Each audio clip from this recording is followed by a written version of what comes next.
Shankar sir जी का बहुत बहुत आभार व्यक्त करता हूँ कि हमें इस मंच पर उपस्थित होने का शुभ अवसर प्रदान किए हैं। और मैं यहाँ के सभी स्टाफ, दादा दादी और हमारे जो भी यहाँ पे सम्मानित गण उपस्थित हुए उनका बहुत बहुत आभार और धन्यवाद करता हूँ। बच्चों, हमारा देश 15 अगस्त 1947 को आज़ाद हुआ था और हमारे इन सभी महापुरुषों का बहुत बड़ा योगदान था जो इस आज़ादी में शहीद हो गए हैं। बच्चों, हमारा संविधान को लागू होने में 2 वर्ष 11 महीने 18 दिन पूरे लगे थे। बच्चों, सबसे ज़्यादा हमको इतिहास पढ़ने में बहुत अच्छा लगता था।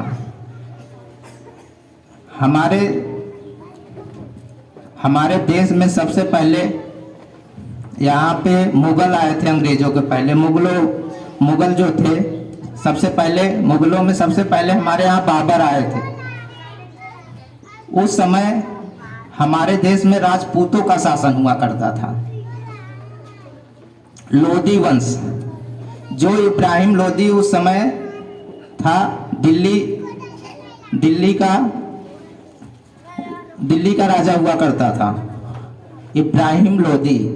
उसी समय यहाँ पे बाबर आया।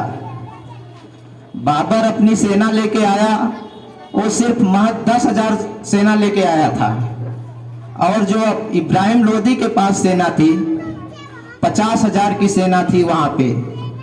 अब सोचिए कि 50,000 की सेना और 10,000 की सेना से कैसे जीते। सिर्फ बाबर के पास 10,000 की सेना थी। उस समय बाबर 6 महीने तक वहां दिल्ली के सामने वो अपना नजर गड़ाए बैठा हुआ था कि दिल्ली को कैसे जीता जाए। दिल्ली को जीतने के लिए उन्होंने आधुनिक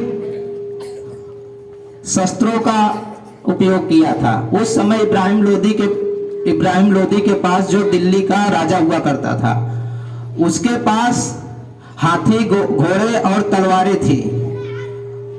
उस समय के हथियार वही थे। लेकिन जब बाबर आया था वो आधुनिक हथियार तोपों के साथ आया था और उसके पास कई सारे बंदूक थे उस समय की, जो पुरानी हो गई थी, मतलब थी उस समय की। ठीक है, तो इब्राहिम लोधी के पास ढेर सारी हाथियां और घोड़े थे।